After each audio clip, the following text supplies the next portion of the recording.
Welcome to the Changemaker's Corner, powered by Fuel, an interview series spotlighting different grassroots leaders, social impact innovators, and young changemakers across Toronto and the GTA. At Changemaker's Corner, we pull back the curtain on changemaking work, shine a light on the realities of the social impact sector, and reimagine a better future for meaningful and authentic change in our communities.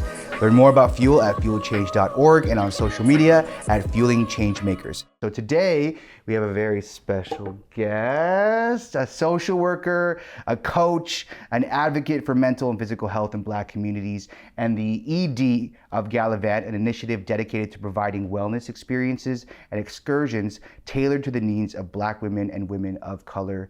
Make some noise, give a round of applause for our first guest for Changemaker's Corner, Monique Pitt, everybody. Monique, it's Monique!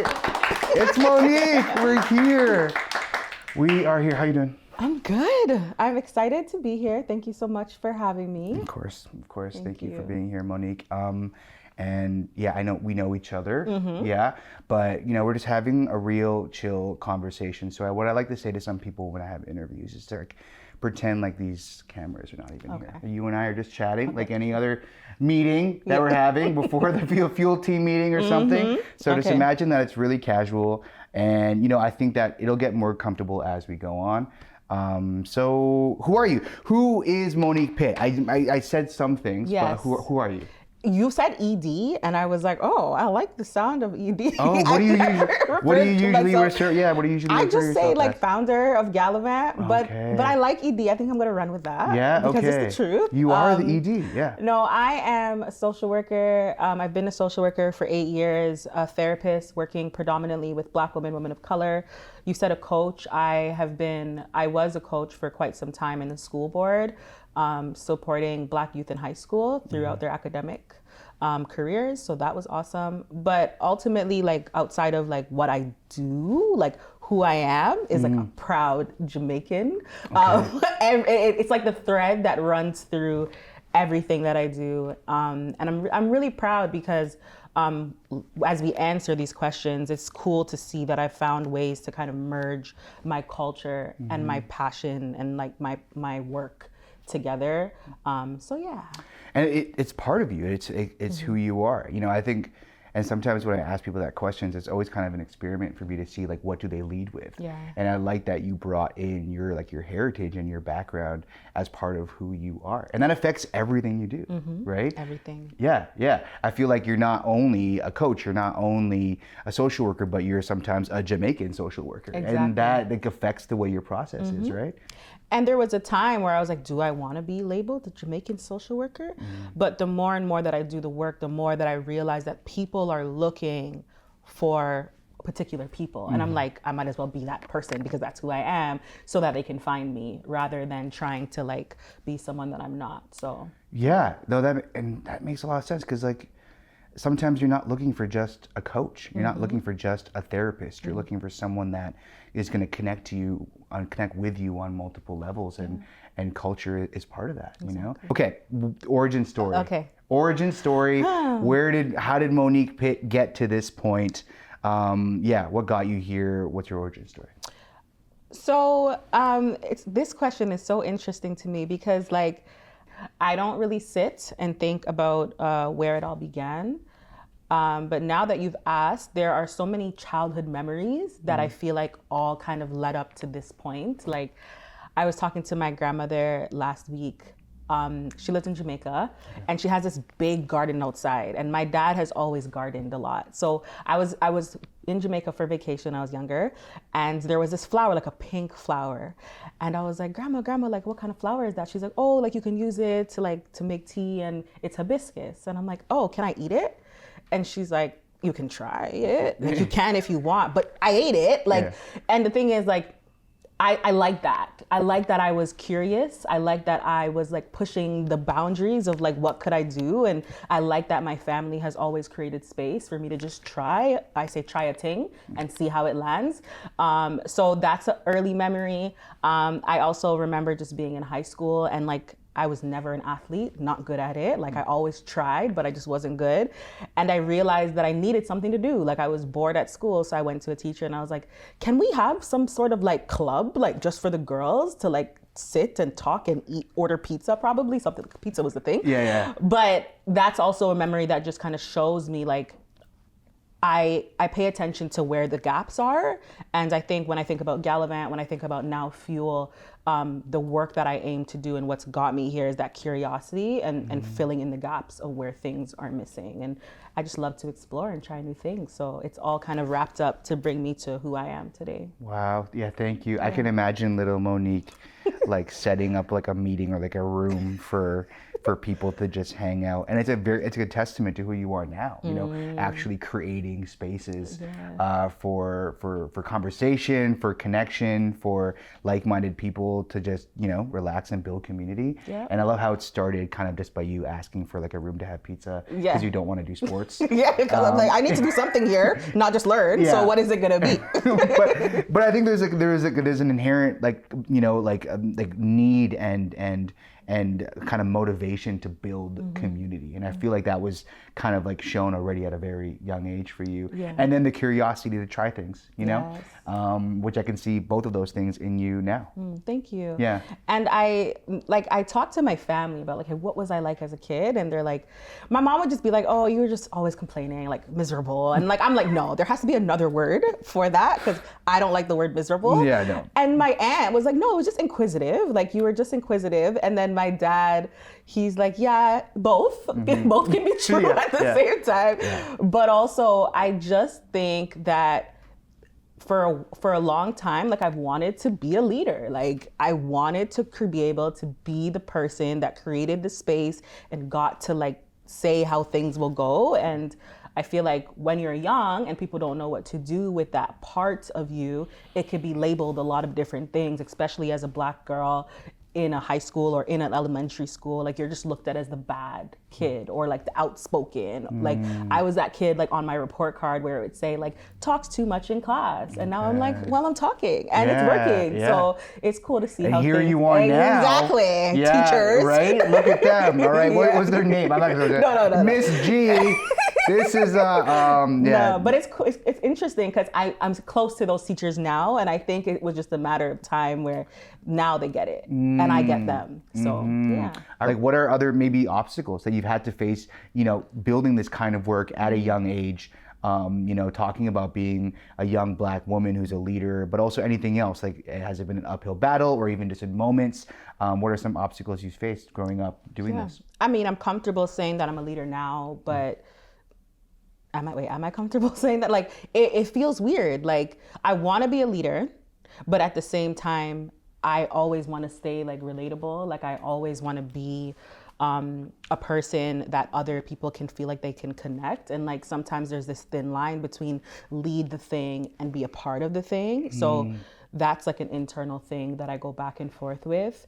And sometimes like, my biggest thing is that I want to remain humble. I feel like there's so many opportunities in leadership for your ego to just kind of like get out of whack. And for me, it's like, how do I like pop my shit and like do what I want to do, but at the same time, stay meek, stay humble, because that's just who I am at the core of me, you know? So it's just like this teeter-totter of like, go off and like, be right here. And sometimes that is great because it keeps me where I need to be and it grounds me. But in other times, I feel like I'm not allowing myself to take up enough space or go after enough opportunities because of this need to stay humble when nobody asked me to do that.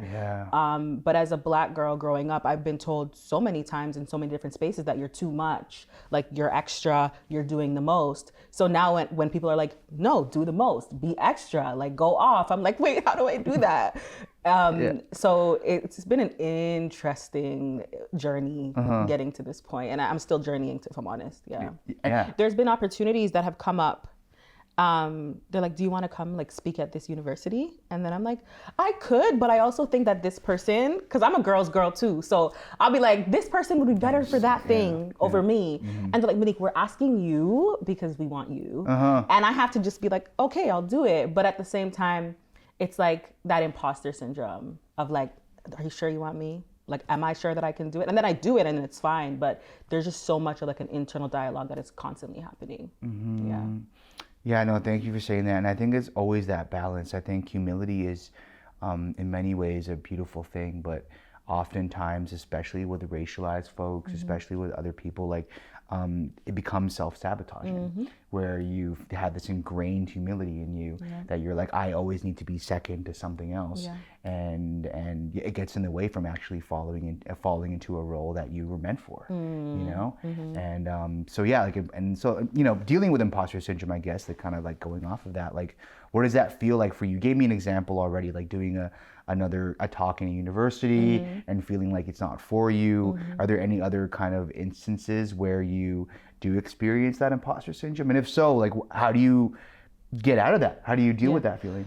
Even now, like at Gyallivant, like I put this event together, like all these women are gathered here today, and like I know that it needs me. Like I know that I now need to say thank you for coming, or welcome to this event, or end with like a recap or like promo, like showing up online. Like it happens every single day where I'm just like, it'll be okay without me. Like I can sit this part out, but will it be? It will be okay, but do you want it to be okay? Or do you want it to be more than okay? So how I'm dealing with it, honestly, now, I got this tattoo. It says fearless, and literally like feeling the fear and doing it anyway. Like, and I know that that's something that we always say, but I had to really make that a part of my lifestyle of like, okay, like waking up in the morning, checking in, like, okay, what's that one thing that you know you should probably do today?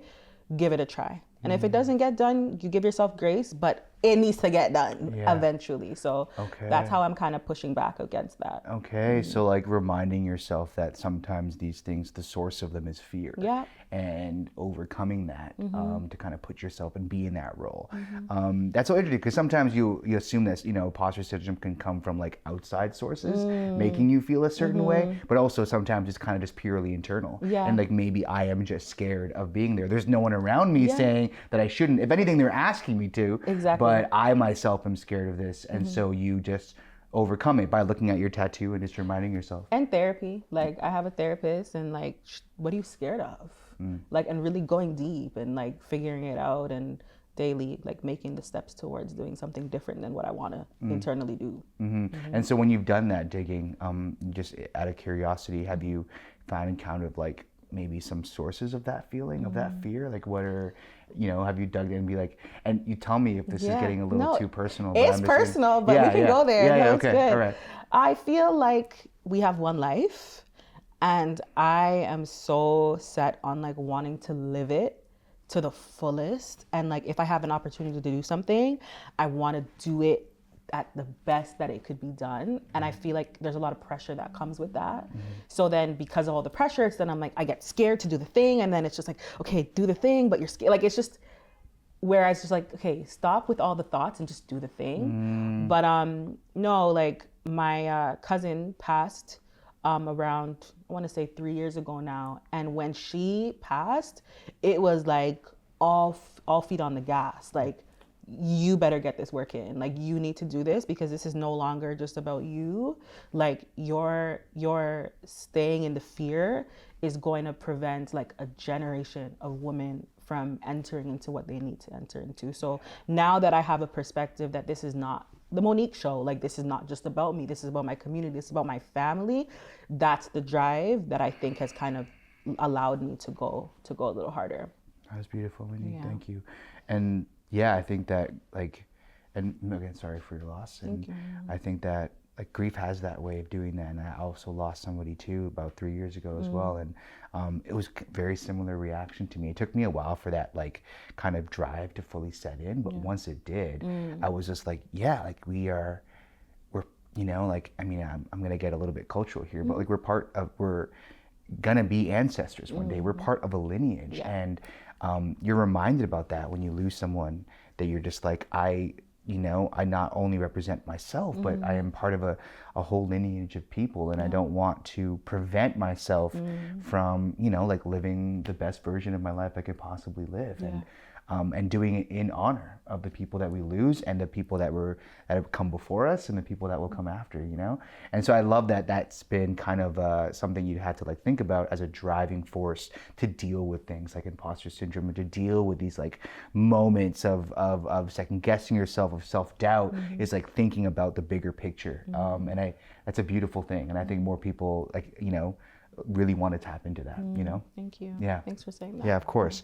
I got a lot of questions. There's a lot. There's a lot on here. We're not going to go through all of them, but Monique's giving me gold right now. So I'm already thinking about what's going to be like, oh, this is going viral for sure.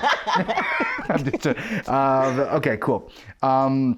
So I guess let's kind of shift gears a little bit. You know, operating Gyallivant, you know, being the ED and the founder of Gyallivant, you know, aside from maybe some of the more personal things you feel, what are other obstacles and maybe challenges you face in being with this? I really want, because again, as I mentioned in the intro, like Changemaker's Corner is supposed to be something where we pull back the curtain on change-making work, and it's obviously not easy at all. And sometimes I daily think that maybe I should have just got like a business degree and worked in like a fancy office, and because this is not easy work, and it's a lifetime commitment a lot of the time. So like, what are some challenges that you face being the ED for Gyallivant and everything else? Money, like money. I feel like access, like grants, just like pricing my events, like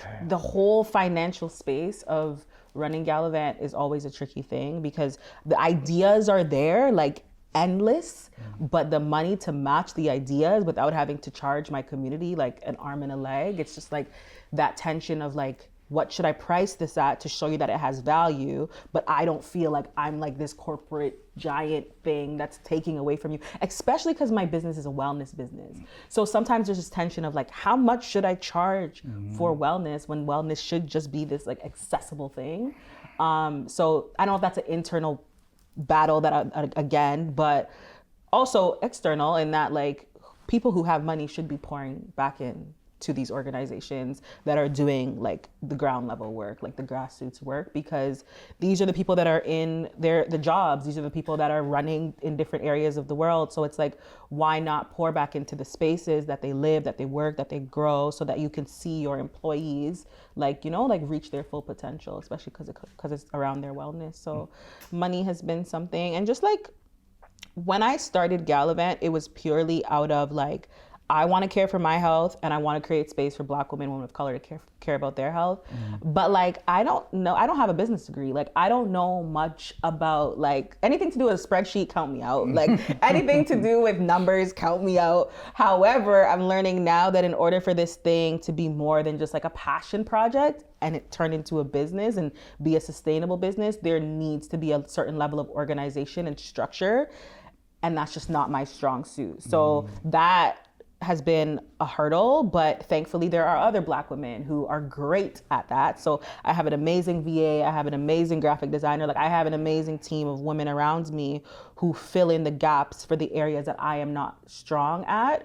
And that took some humility too, because at first I was like, I can do it all. And then I realized, no, actually you can't and you shouldn't, because that's when I was getting burnt out and things just weren't going in the way that I wanted them to go. So it's really been the access to money, to resources, but then the business side of like how to grow a business, like that's been tricky for me. Thank you for saying that. I wanted you addressed a few things, and I kind of wanted to go over those things a little bit more and kind of dig a bit deeper, because you know, you talk about like wanting to do it all yourself, you know? And I feel like sometimes that's because there is that like difficulty of getting support, you know, of not being able to access funding. That's what creates this mindset in grassroots leaders where we're just like, well, I could do it because I can't afford to pay people to do it. I will do it. But then it creates this attachment, this kind of catch-22 where now you're attached to the work and you have a hard time now collaborating with other people and asking for help.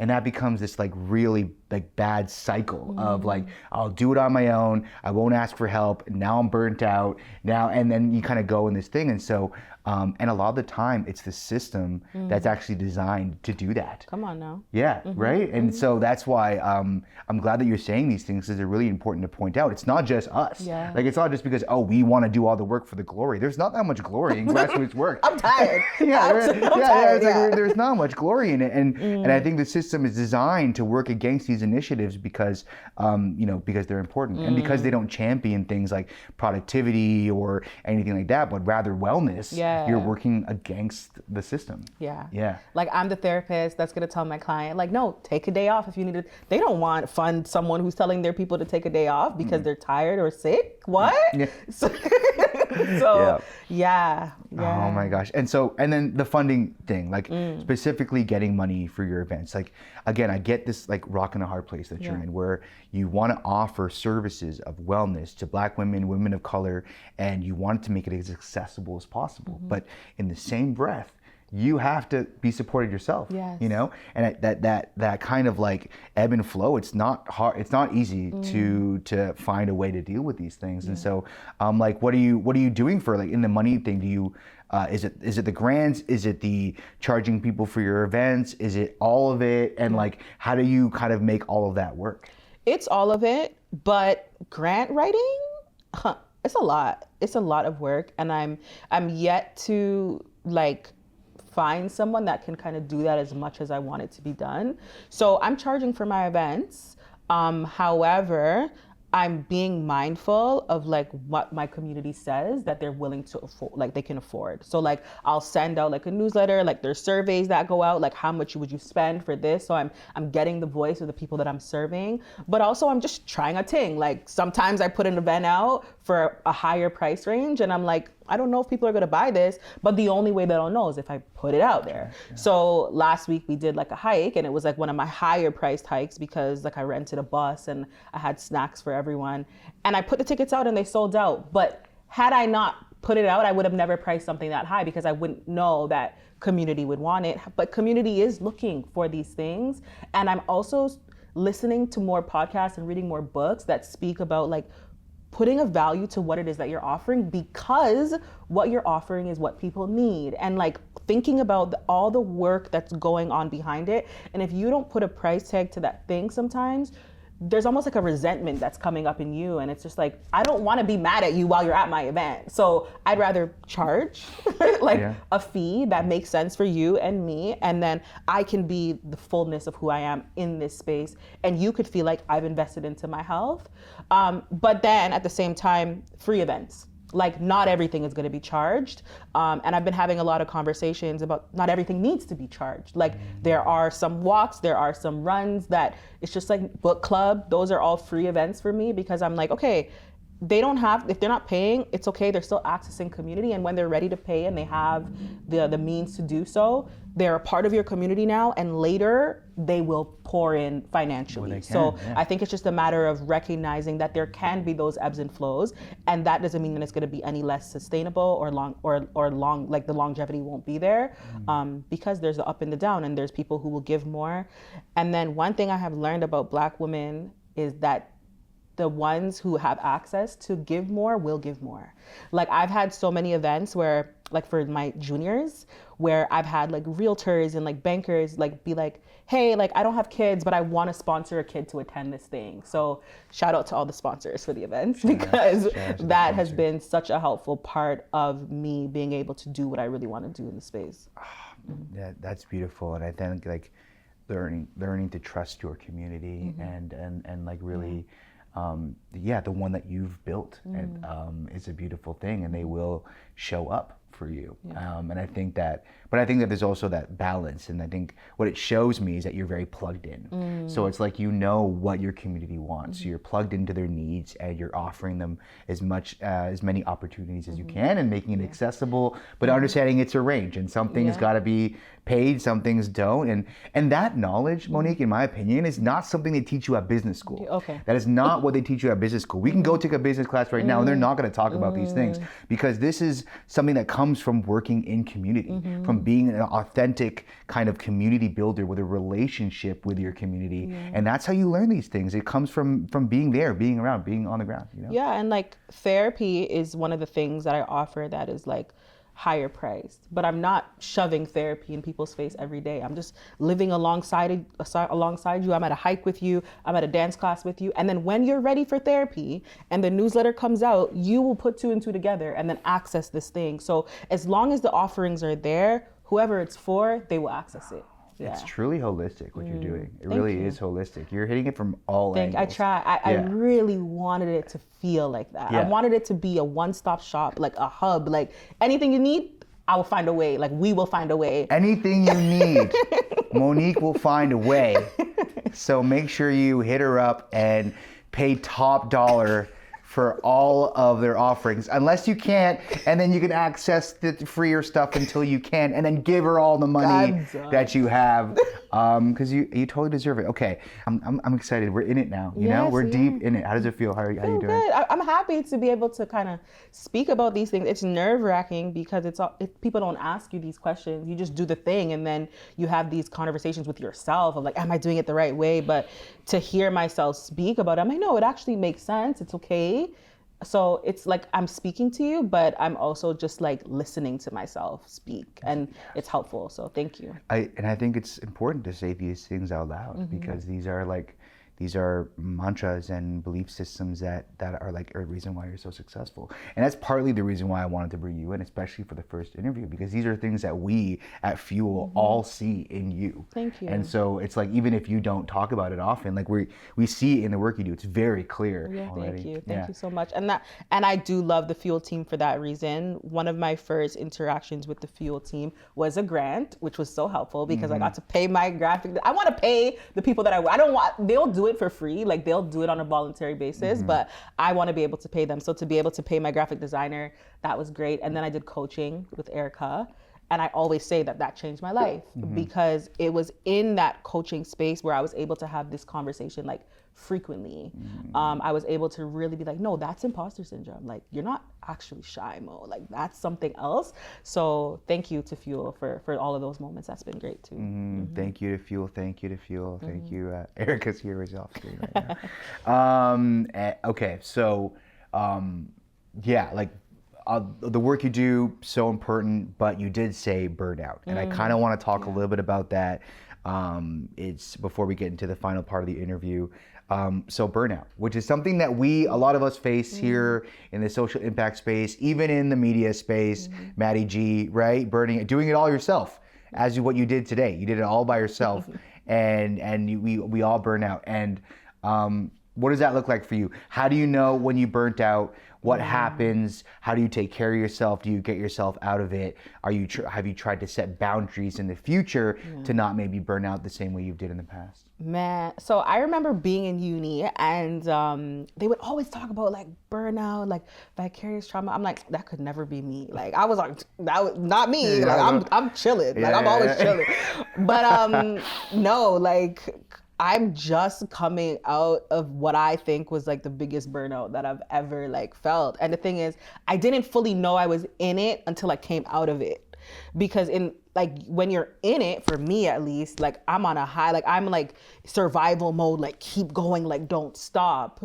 But then I realized that like, where are my friends? Like I haven't connected with my people in a minute. Like I haven't been sleeping right. I haven't been eating right. Like when's the last time you moved your body for fun? Like, and then when I came out of that space, like, because I started to like feel a lot of anxiety and like see it manifest in my body, that's when I was like, all right, whoa, like you were burnt out, but you didn't even know what the heck it was, even though I learned about it. And there's something about experiencing something for yourself versus being taught it.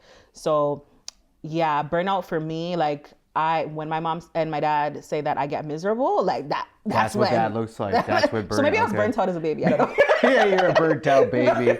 That makes sense. But I realized that like I'm irritable, like I'm tired, but I can't sleep. Like my skin, just the glow is just not glowing. Like there's so many things that I find, but mostly I see it in my body. before I see it in my mind. And I think that's just because, like mentally I'm still going, but physically my body's like, nah, chill. Yeah. They don't talk about that enough, the relationship between like skin and burnout. There's to write a paper. Yeah, needs to be a study about the need for skincare as a way to battle burnout, and also using skincare as a sign to know when I'm burning out. They don't talk about that. It's a universe. Okay, anyone, that's your idea to take with you. If you want to further this study, understand that it's very important. But you talked a little bit about like what it looks like to burn out, but you also mentioned this thing which I thought was really insightful, Monique, is that like, you know, you're in survival mode, which is oftentimes like people who work in grassroots, but also racialized people who work in grassroots, and is like what we were born knowing, you know, and same for me. I had immigrant parents who moved here and they were really poor, and survival mode is really all I knew growing up, and I had to watch them work and continues to work to survive in this country. And then so because of that something so ingrained in us, it's hard for us to notice when we're burning out. It is. And so if anything, we almost have to rely on our body, because that's the last thing that's gonna like be affected before we're like, okay, there's something wrong. But mentally we won't even register, you know, and as you said, it'll come out as being irritable, it'll come out as this, but that survival mode is so strong in us, and sometimes, or at least in me, that it's hard for me to like even know when I'm burning out. I'm like, especially because I love what I do, it's just like I could rest, but I also really want to put this event out because I know everyone's gonna love it and I'm gonna love it too. So there's this thin line of like, should I stop now or can I push it a little bit further? But no, stress and your body is not something to play with, especially, and that's my heart right now for Gyallivant, and because there's so many of us are in the survival mode, thinking that it's okay, thinking that it's cute, and it's really not. And there are times in our life where we have to be in survival mode, and there are other times where we could turn it down a notch, but we just don't know how to. So like, I like to create spaces of play where even if the rest of your week is you in survival mode, you have this hour right now to play. Because that is going to be so impactful for your body. Like there are so many things, like for Black women of color, like heart disease in our communities skyrocket. Fibroids, because of the amount of stress that is just in the area of our abdomen, skyrocketed. And it's just like, because we're hanging on to this stress, this burnout, and thinking that it's normal. And it has become normal because we come from communities where like you have to work. But thankfully, like my parents, they did a lot, like in order to create space for me to rest sometimes. And now I am taking that time to rest. It is a gift and I'm accepting it fully. Yes, yeah. Let's go. Yeah. Carving those boundaries, really doing it, and like setting it in stone. Like, I am not crossing this. You are not crossing this. This is where this boundary is. I just want to say, Monique, this has been already such an insightful interview. I could do this all day, to be honest. Thank you. Maddie G's got a show to go to later on, so I don't think it'll be able to happen. But if he didn't, I would be like, no, we're doing this all day. Well, actually, my boundary is. Okay. I say, Patrick, I am done. I need to rest. You're burning me out. So you know, like a few things is like learning how to hold these two things at once, right? I think that being a change maker, but also just working in the grassroots communities, being able to like hold these multiple ideals at once and understanding that they both can exist simultaneously. And I think that's what's tough. Like, and you mentioned a lot about that. Like, for instance, loving the work you do. Like, it's your vocation, it's your passion. And so that also makes it harder to know where your boundaries should be set. I feel like for some people who maybe don't identify as strongly with the work they do, like it's a very separate thing. Like I go to work at 9 to 5, I come home and I live my life. Like maybe it's easier for them to set that boundary because it's like, that's work, this is play, this is home. But for those of us who work in like so much of us and our belief is in our work, it's harder for us to know when to take a step back because we do like our work. We do like being productive. We do like, it's fulfilling. But at the same time, I could punch it for hours and hours and hours and not notice that I am tired. Yeah. So would you say you're getting better at holding those two things at once, you know? I would say so, because I realize what happens when I don't. Like, so for instance, like some of my best ideas come at night. Like and I think my therapist is like, yeah, because that's when you're finally rested and your mind can be creative and explore. Like, so when I go to sleep, like I will like in the middle of the night, like wake up and then I'm like, oh my gosh, I have this idea. Like I have to put the graphic out to it right now so that I don't lose the idea. And it's interesting because my mom, when she was younger, like designed like fashion and stuff. And she told me that the same exact thing used to happen to her. But now I'm like, all right, Mo, you can write the idea down, but you're not going to stay up for the next 3 hours creating a graphic. Like, don't go to Canva. Yeah. Like, you're not going to Canva right now. Like, stay chill. in bed. Yeah, like, okay. chill. And it's little things like moving my phone further away, like playing brown noise in the background so I could just focus on that instead of all of the thoughts running through my mind. But yeah, I see that I have to do it because I need to show up as the best possible me at my events and like when I'm serving clients, whether it be in therapy or any other offering. And if I'm exhausted or drained or burnt out, it's like, Mo, it's kind of, for me, it's hypocritical because it's not to say I'm going to be perfect in my wellness, but if I'm setting an expectation that, okay, care for yourself, okay, do this for yourself, like I need to take some accountability and do that for myself too, so that these people that are coming to access space are going to get the fullness.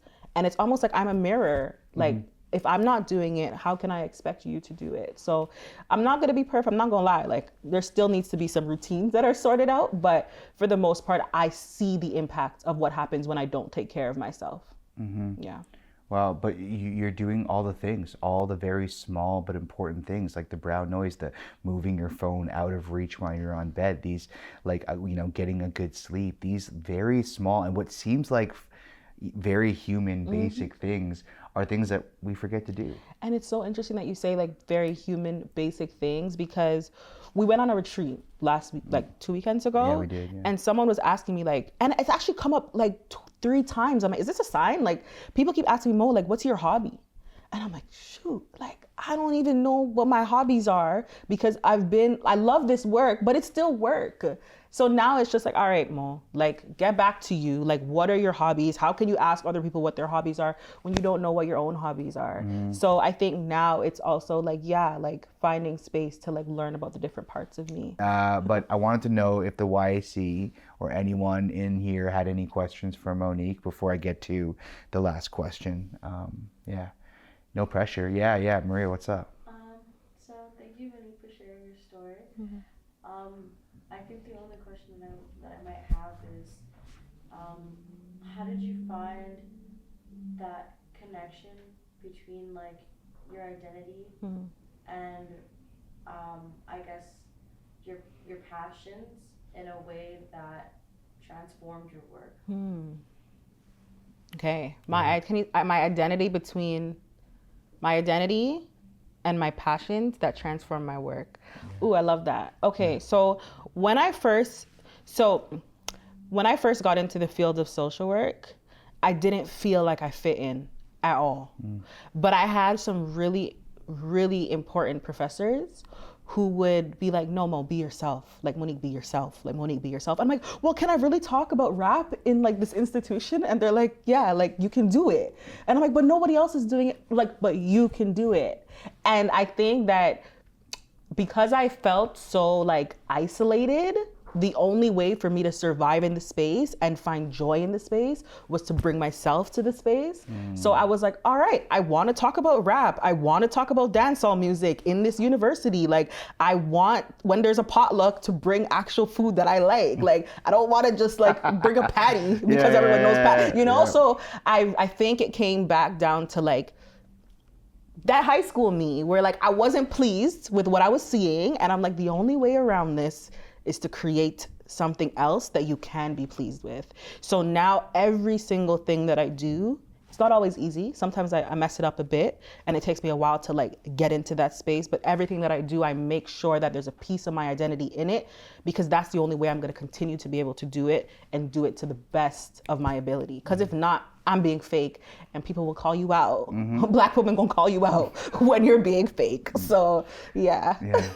Thank you for the question, and thank you. That's like so beautiful, and in a way, Monique, that is resistance, you know? That really is, like, that is in a way revolutionary, to be able to be yourself in some environments that may not have space for that. And so I'm glad that you had the professors to tell you that this is what you have to do, even though it might not feel comfortable to be in a room full of white people and to like have to bring in the food you like, or to play the music you like, or talk about the cultural like relevance and references that mean something to you, because it's not easy, and a lot of the times you'll be the only one. And no one knew what I was talking about. Like I was like at the front of I was speaking about mental health, and I was making references thinking that they were the best references, but no one in the class knew what the heck I was talking about. But I'm like, Monique, make that reference, because it's a practice, like it's a principle that this person, this idea deserves to be in this space. Even if no one else understands what it's about, you understand what it's about, so go with that. And there are particular institutional avenues that you could have had that same conversation, but why use all of their words and language and images when the reason why you're there is to bring your ideals into this space? Exactly. As uncomfortable as it can be, though, right? And so there is that effort, there is that extra labor that you're doing that maybe people aren't around you are doing, and that's tough. Yeah, it's tough, but it's so worth it. So worth it. Absolutely. Any other questions from the room before I ask the final one? Yeah, I was gonna ask you, when you do work that's like so connected to like you, how do you take some time to like disconnect from your work sometimes? Like, or do you do that, or is it just like always on your mind? Like you go to bed and you're like thinking about it, because it's like something I struggle with. It's like, am I just the camera guy to everyone, or am I like actually my own person outside of this, even though your work is obviously way more like connected to the community and stuff like that? Like, do you feel like you need to find that disconnect? Like, you don't want to just be known as like what you do? Yeah. Hold on, the Changemaker's Corner, the video guy is getting kind of vulnerable here. I feel like this is a beautiful thing. We don't usually see this. What a beautiful interview series where everyone, sorry, okay, I had to say that. But it's a very good question. That was such a good question, and honestly, not something I fully have the answer to, because I go back and forth. Like, there are times where I'm like, oh, I just want to disconnect from this because it's so heavy, and like, I don't always want to think about like the disproportionality between Black women and this health problem, but I'll be sleeping and it's on my mind. So it's like this fight, and sometimes I'll be like, okay, fine, I'm just gonna watch Love is Blind and like completely disconnect. Like, those are the ways that I disconnect, by like doing something that feels nothing like something that I would actually do in real life. But there are other times where like I just like take a break. Like, I literally, like, there are times in the year where I do nothing like related to the work. And I'll just spend a lot of time like focusing on myself, focusing on my family, focusing on like other dreams that I have. I think it's also important to have other dreams. Like, you don't have to have a singular dream, and having a singular dream is awesome because it's like tunnel vision. You can focus on that, but I feel like there's beauty in rest, and when you do rest, that's where like all these creative juices are able to flow. So this summer I actually took a break. It was 2 weeks, but I didn't talk about my work. I didn't think about the work. I didn't plan anything, and I was just like, all right, like, I'm gonna chill with my grandma. I'm gonna chill with my brother. I'm going to like get back into like self-care, like go to the gym, like, and that's how I disconnect. Like, I disconnect by going back to myself, going back to my community, but in different ways. Because, I don't think we're supposed to just be what we do, you know? Like, I don't know who said it, but like, you're a human being, not a human doing. And I think we have to be very intentional about making sure that there's a balance in that. To just be. Be. Not always do. And that looks like, for me, I love tea. So like drinking teas that remind me of my culture, and like doing my hair and like doing my nail, like centering myself again. Yeah. Thank you for the question, Maddie G. So take some rest after this. I know you're working right now, but take some rest after this. Drink some tea. Go connect with your family. Okay. Yeah, I don't know, or something, okay? You gotta rest, disconnect from this, okay? I'm so serious. I am so serious. Okay, I have a lot. If there's any other questions, or we're good to go?